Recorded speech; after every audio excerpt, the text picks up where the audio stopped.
Antum lihat halaman 255. Saya beri judul di situ, menghancurkan bangunan tinggi yang dibangun di atas kuburan merupakan perintah Nabi. Al-Imam Muslim rahimahullah dalam sahihnya meriwayatkan hadis dari Abul Hayyaj Al-Asadi.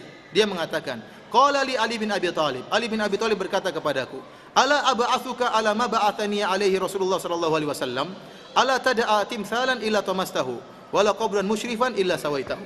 Kata Ali bin Abi Thalib, maukah aku tugaskan engkau sebagaimana Rasulullah menugaskan aku? Jangan kau biarkan ada patung kecuali kau hancurkan, dan jangan kau biarkan ada kuburan yang tinggi kecuali kau ratakan. Jadi Ali pernah ditugaskan khusus oleh Nabi untuk meratakan kuburan. Demikian juga hadis berikutnya, ya, hadis Fadalah bin Ubaid, ya.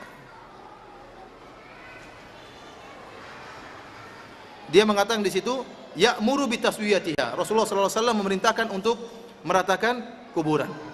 Oleh karenanya meratakan kuburan adalah sunnah Nabi sallallahu alaihi wasallam. Bahkan Nabi pernah mengutus imam pertama orang Syiah, yaitu Ali bin Abi Thalib, untuk meratakan apa? Meratakan kuburan. Dan Ali bin Abi Thalib pernah mengutus Abul Hayyaj Al-Asadi untuk meratakan juga kuburan.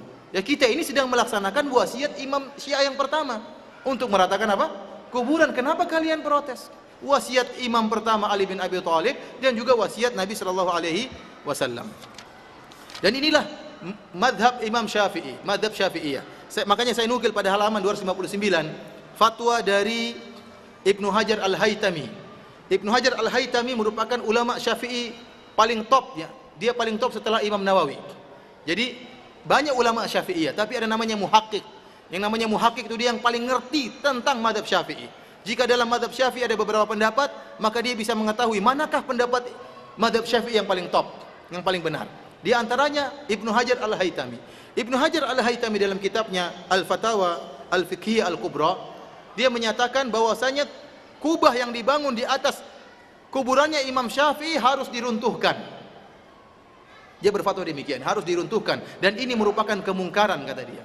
Adanya kubah yang dibangun di atas kuburannya siapa? Al-Imam Syafi'i.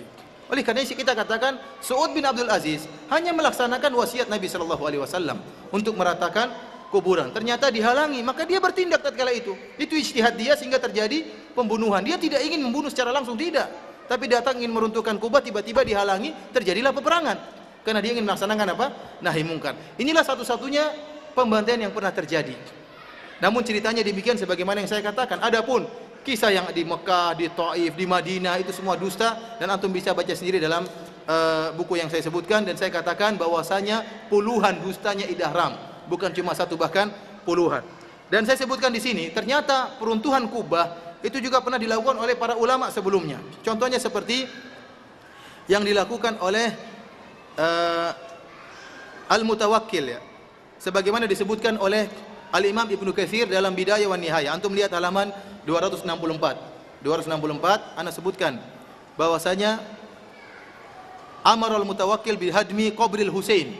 Al-Mutawakkil pernah memerintahkan untuk menghancurkan kuburan Al-Husain bin Ali bin Abi Thalib.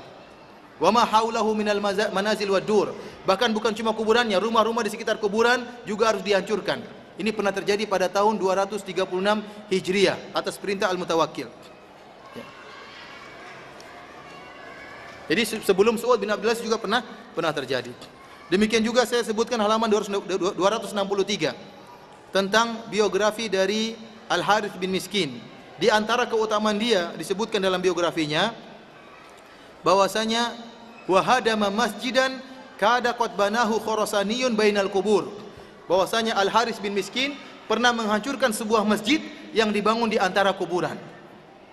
Ada kuburan-kuburan di tengah-tengahnya dibangun masjid, dihancurkan oleh Harith bin Miskin, ya, pada yang wafat pada tahun 250 Hijriah.